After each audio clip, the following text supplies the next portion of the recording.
ISKCON বা আন্তর্জাতিক কৃষ্ণ ভাবনামৃত সংঘের যাত্রা শুরু হয় ৫৮ বছর আগে।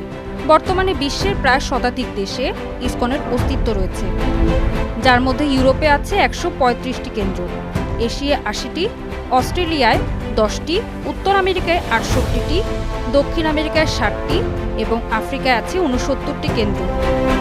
তবে কিছু দেশে এই সংগঠনটি নিষিদ্ধ করা হয়েছে। ইসকনের প্রতিষ্ঠাতা অভয় চরণারবিন্দ ভক্তি বেদান্ত স্বামী প্রভুপাদ। তিনি যুক্তরাষ্ট্রের নিউ ইয়র্ক সিটিতে ১৯৬৬ সালের ১৩ জুলাই এই সংগঠনের যাত্রা শুরু করেন।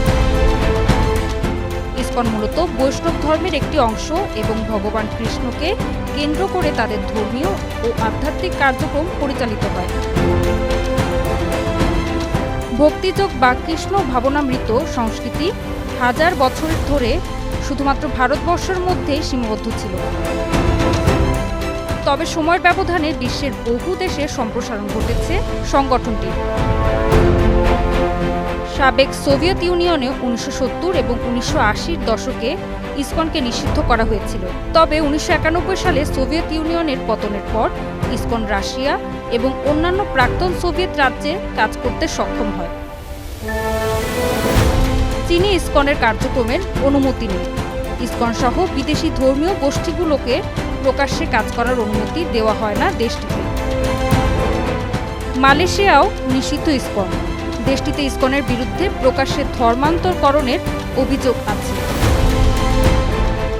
শিয়া শাসিত ইরানে ইসকনের ক্রিয়াকলাপের অনুমতি নেই। এছাড়া সৌদি আরব ও আফগানিস্তানে ইসকনের কর্মকাণ্ডের অনুমতি নেই। ইন্দোনেশিয়ায় আংশিক নিষিদ্ধ ইসকন। কিছু শর্ত মেনে দেশটিতে কার্যক্রম চালাতে পারে সংগঠনটি। এছাড়া তাজিকিস্তান, উজবেকিস্তান, কাজাখস্তান এবং তুর্কমেনিস্তানে ইসকনের কার্যক্রমের ওপর কঠোর নজরদারি জারি রয়েছে। ভারত, যুক্তরাজ্য, যুক্তরাষ্ট্র, রাশিয়া, ব্রাজিল, জার্মানি, দক্ষিণ Africa, Kenya, Tanzania, Uganda, Australia, Dubai ও ইসরায়েলে ব্যাপক সক্রিয় ইসকন। এছাড়াও Mexico, Canada, Japan, Thailand, Mauritius, Fiji, Argentina, কলম্বিয়ায় ইসকনের কর্মসূচি রয়েছে। বাংলাদেশে বর্তমানে ব্যাপকভাবে সক্রিয় ইসকন। দেশ জুড়ে বেশ কয়েকটি মন্দির পরিচালনা করে তারা।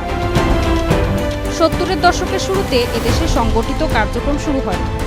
রাজধানী ঢাকার স্বামীবাগ মন্দির, যা বর্তমানে ইসকনের একটি গুরুত্বপূর্ণ কেন্দ্র হিসেবে পরিচিত, এটি সংগঠনটির প্রথম কেন্দ্রগুলোর মধ্যে অন্যতম।